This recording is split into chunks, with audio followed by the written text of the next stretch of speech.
All right, people. So welcome to the Robert Greene Book Club, where we break down all of Robert Greene's books in this format. So today we're going to be continuing with the first chapter of the Laws of Human Nature, which is about how to bring out your rational self. We've already done 3 or 4 videos on this, so if you haven't, you guys can go to my Patreon or just go to my YouTube channel and you'll see short clips of it. But let's continue this. Hopefully, I can finish this in 2 episodes. So this one today and then the other one tomorrow. So let's begin with this chapter, okay? And this chapter is pretty much about how to become more rational, right? Now, if you guys don't know about the Robert Greene Book Club, click on the description down below. You'll see where it says join the Robert Greene Book Club, where I break down all of his videos, because a lot of the concepts of Robert Greene's books are very applicable, but sometimes they're a little abstract. And sometimes you don't know how to apply it because it just sounds abstract. Like, for example, in the Robert Greene says in a book, play to people's fantasies, right? You're like, okay, how the fuck do I do that, right? And here I come, Mr. Know-It-All, and I'd be like, okay, what are fantasies? Things that we fantasize about, okay? So if a guy likes Sailor Moon, as an example, like a really big example, then he's gonna be attracted to a woman who dresses like Sailor Moon. You're playing to their fantasy. If a guy likes, or another example is that if a guy seems to always have one type of woman, dark hair, light skin, big titties, right, as an example, then if you're blonde and have everything but the hair, change the hair to black, and all of a sudden you're gonna play up into his fantasies. You turn a fantasy into a reality, and all of a sudden they'll be attracted to you. That's an example of what I do in these types of videos. All right, so let's begin. Step 3. Strategies toward bringing out the rational self. Despite It's crazy that you need a strategy to literally bring out your rational self. Because in the last time, Robert talked about how being rational is not normal. It's just not normal, unless you're a psychopath. It's just not normal. If you are a normal person, you have to go above and beyond to bring out your rational self.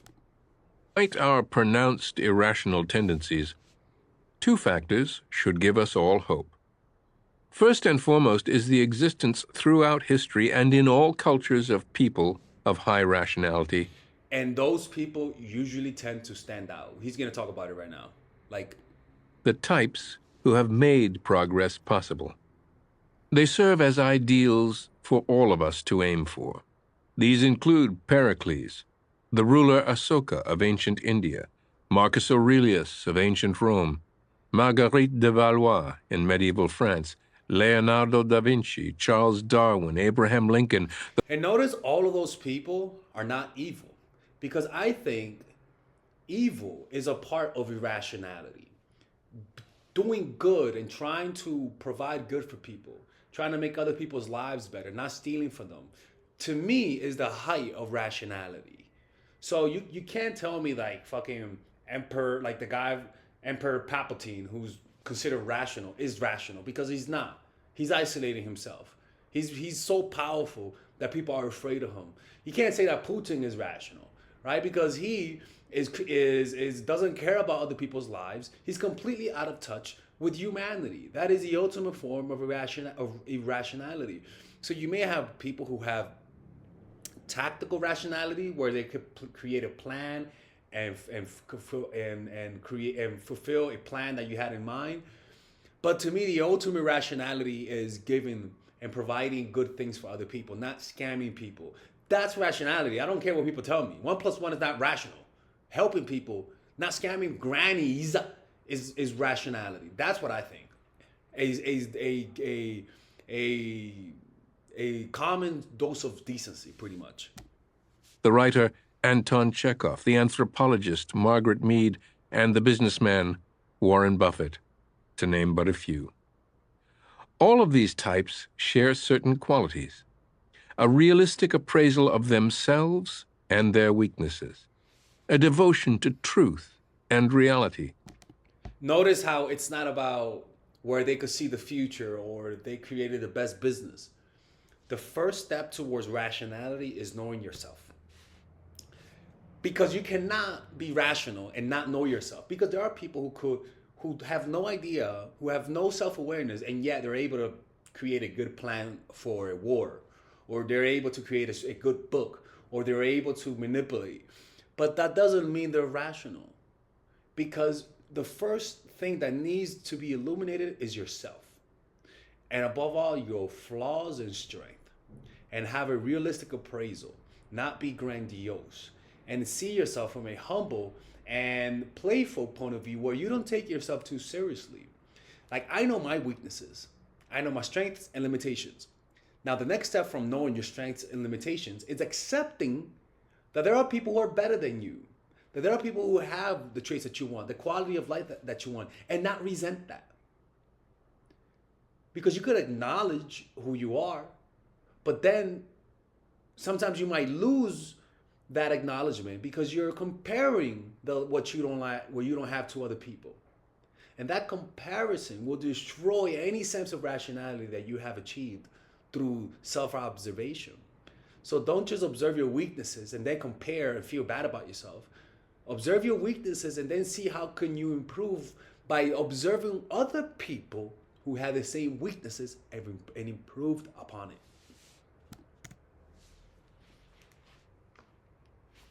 A tolerant attitude toward people, and the ability to reach goals that they have set. A devotion to truth and reality. A tolerant attitude toward people, and the ability to reach goals that they have set. The second factor is that almost all of us at some point in our lives have experienced moments of greater rationality. This often comes with what we shall call the maker's mindset. I experienced that when I was in the meditation retreat. I saw my mind with such clarity. When I saw myself for how I was, I didn't find anything there. I just saw a hollow space with a ghost that has no existence and no ground in reality.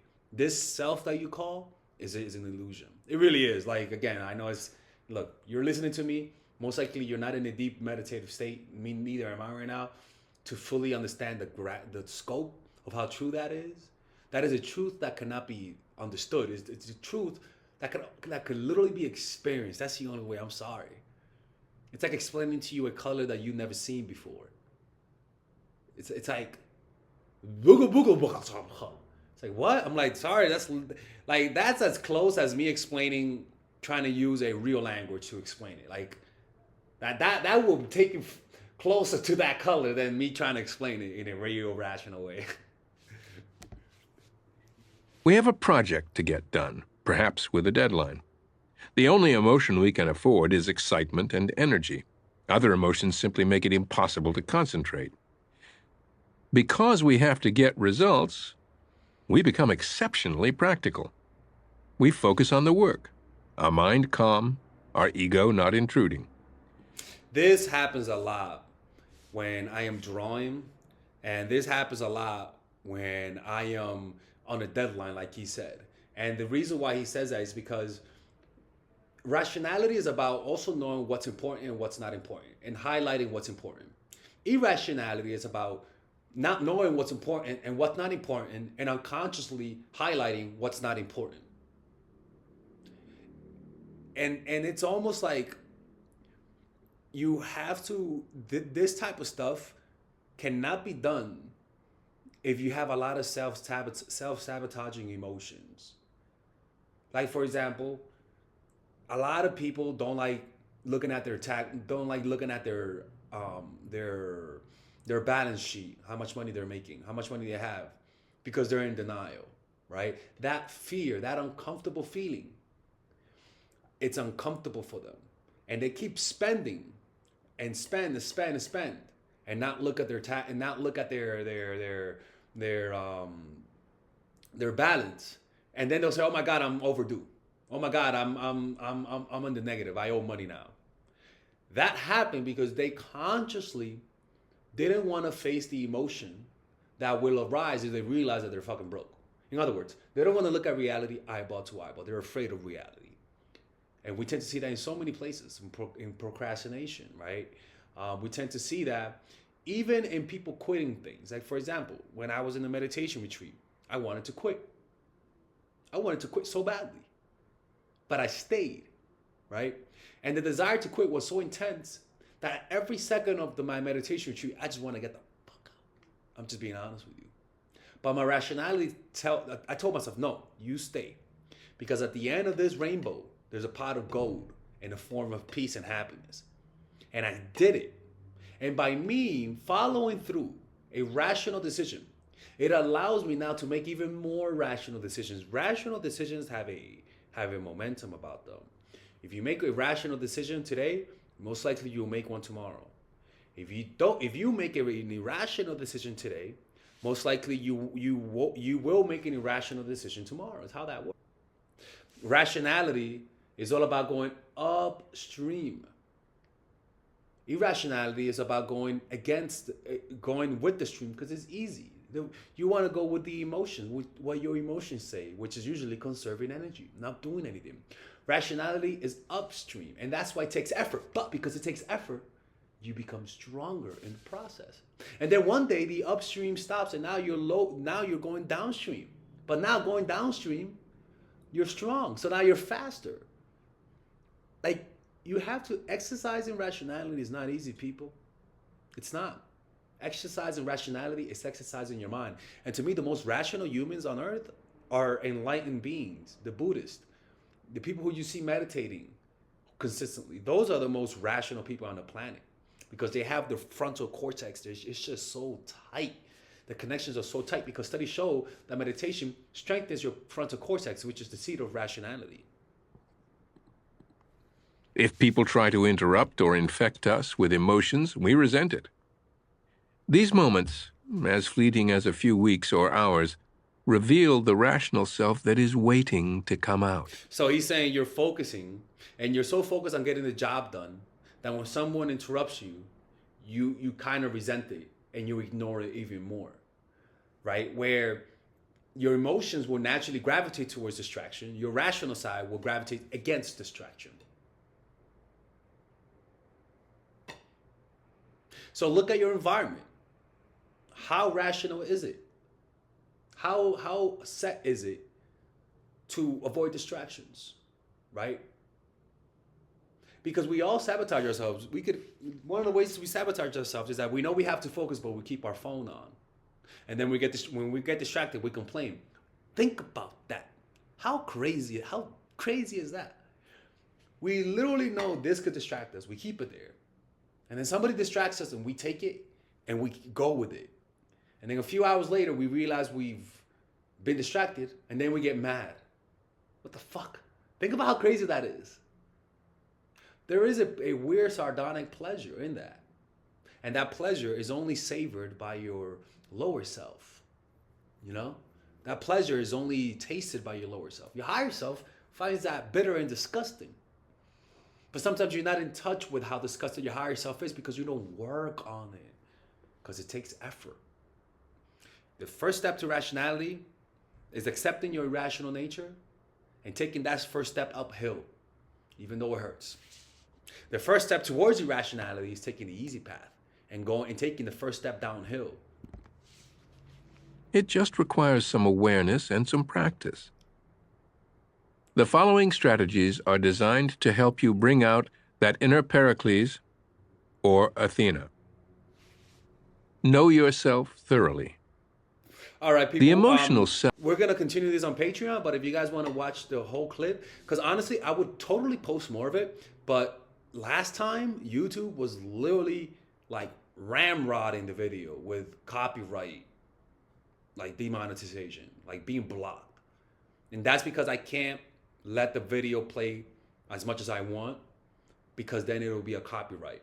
So I have to pause it a lot when I post it on YouTube so that it could be, so that it doesn't have to be blocked. But then when I post it on Patreon, we could listen more of the audiobook uninterruptedly and I could give you guys more reactions, but it's just there's less stops in the Patreon, all right? So anyways, I hope you guys enjoyed this. We're going to continue this on Patreon, but take care and I'll see you guys next time.